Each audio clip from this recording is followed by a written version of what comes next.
So there was this young man named Alex. Now, Alex, he was very awkward. He was very shy and he was extremely overweight. He had just started middle school in sixth grade. He was already pushing 300 pounds. He had no friends.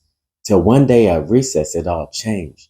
When Richard, who was like the most popular in the school, the most athletic, came to him because they needed an extra player in the football game they were playing with their friends.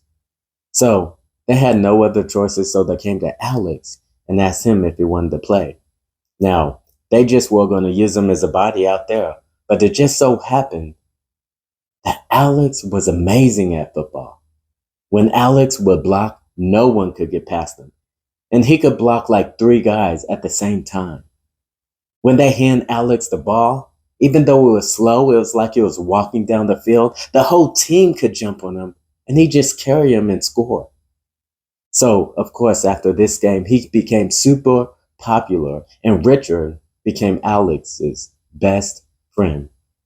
So Richard gets Alex back in shape, gets Alex self-esteem up, his confidence, gets him to try out for the football team. And of course, Alex is a linebacker. And I mean, he just carries the whole team. I mean, he's amazing. He quickly becomes the most popular one. You know, they both go into the same high school. It continues. But on the negative side, Richard was a gang member and got Alex involved in gangs and drugs and all sorts of things, in and out of prison. And Alex, he was hesitant to do all those things, but every time Richard seemed like he couldn't convince him, Richard would say this, "Come on, Alex, you owe me." Alex would think about it, and it's like, yeah, you know what? You're right.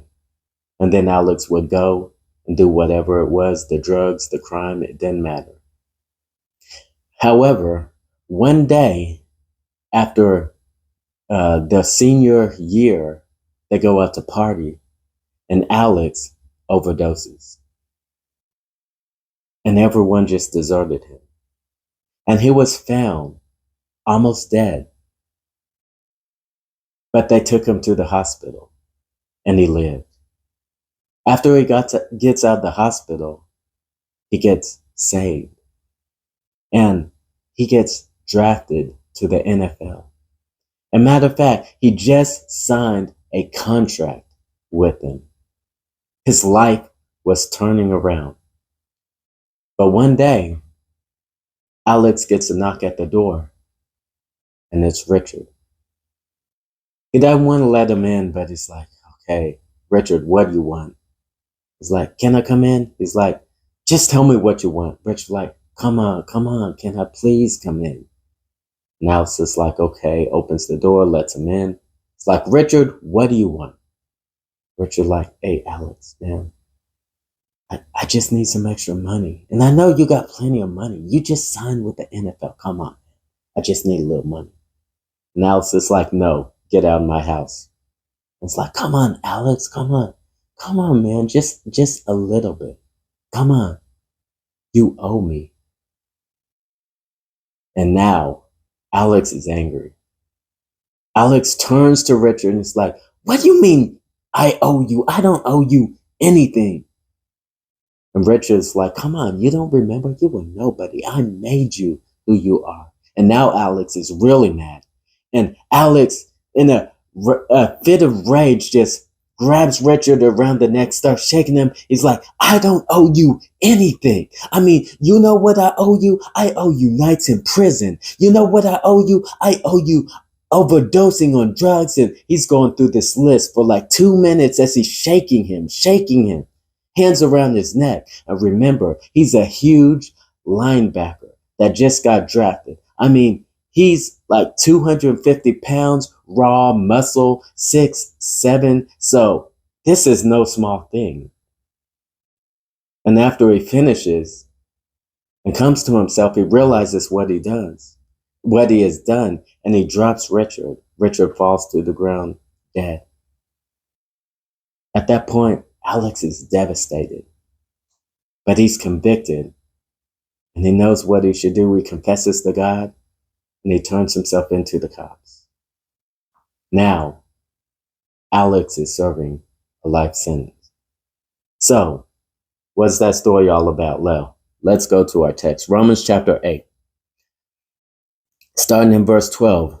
He says, therefore, brethren, we are debtors, not to the flesh, to live according to the flesh. For if you live according to the flesh, you will die. But if by the Spirit you put to death the deeds of the body, you will live. So, remember last time we said, look, as a Christian, when you put your faith in the Lord Jesus Christ, we need to realize who we owe. We need to realize who we are debtors to. It's not to our flesh. No, remember, Jesus Christ, we could not keep the law in our flesh. We weren't strong enough.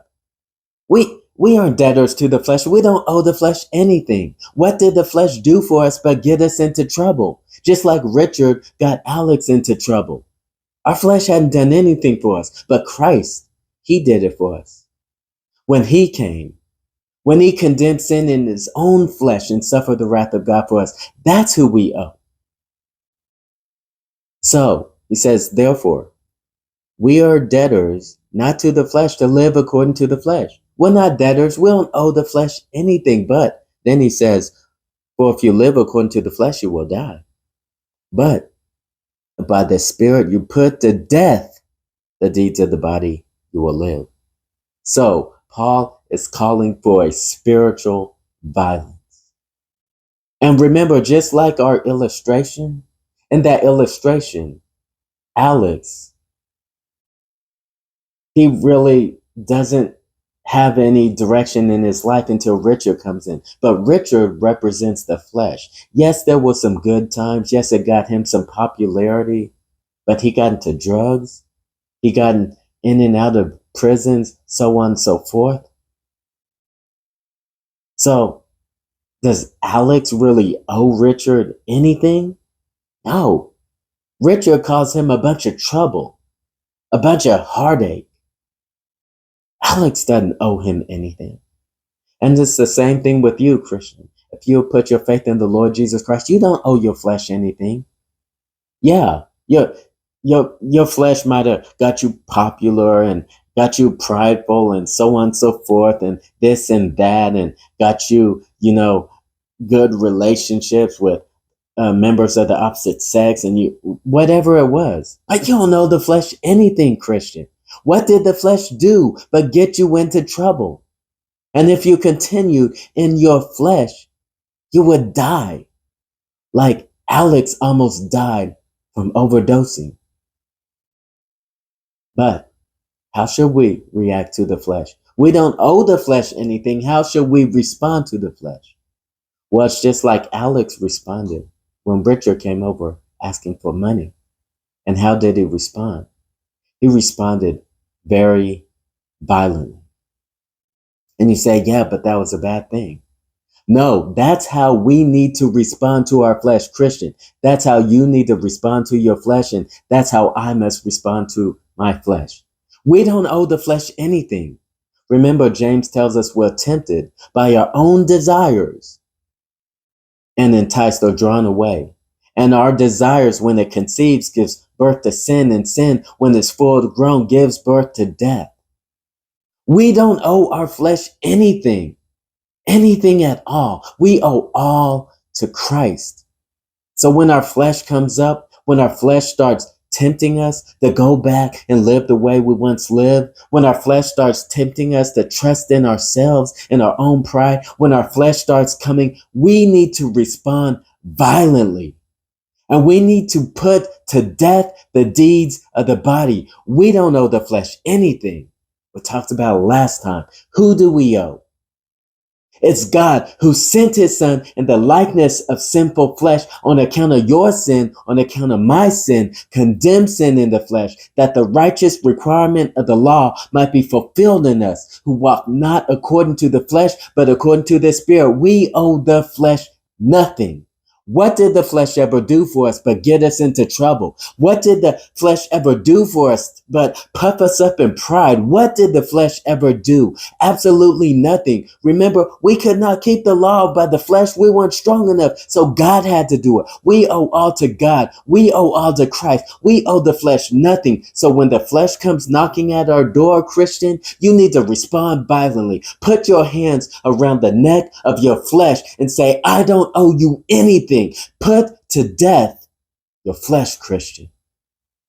You owe the flesh nothing. You are not debtors to the flesh to live according to the flesh. So by the Spirit, put to death the deeds of the body. Put to death your flesh.